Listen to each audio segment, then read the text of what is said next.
Di padang rumput yang bermandikan sinar matahari, seekor induk babi dengan lembut mengumumkan kepada Percy, Piper dan Peter bahawa mereka harus membangun rumah mereka sendiri. 3 babi kecil itu berteriak kegirangan.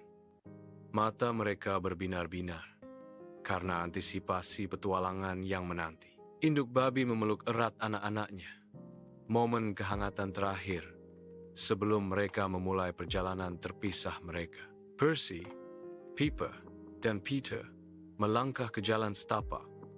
Kuku kecil mereka bersemangat untuk menjelajahi dunia di luar pengasuhan ibu mereka. Ekor mereka bergoyang dengan kegembiraan yang tak terbendung saat mereka menjelajah ke masa depan yang cerah dan menjanjikan.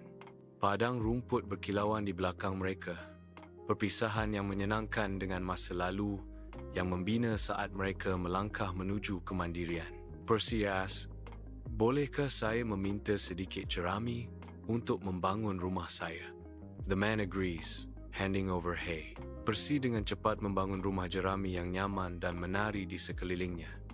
Senang dengan hasil karyanya.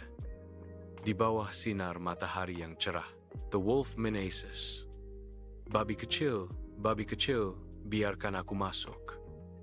Percy cries, "Tidak, demi rambut daguku. Kalau begitu, aku akan meniup dan aku akan merobohkan rumahmu." The wolf howls, and Percy's hay house is blown away as he flees. Percy dan Pipa tiba, terengah-engah, di rumah bata Peter. Wajah mereka dipenuhi ketakutan. Mereka menceritakan kembali pertemuan mereka yang mengerikan dengan serigala jahat. Bayangan jatuh saat serigala tiba. Kehadirannya membayangi. Suara seram serigala menggema, Babi kecil, biarkan aku masuk." Babi-babi itu menangis. Tidak,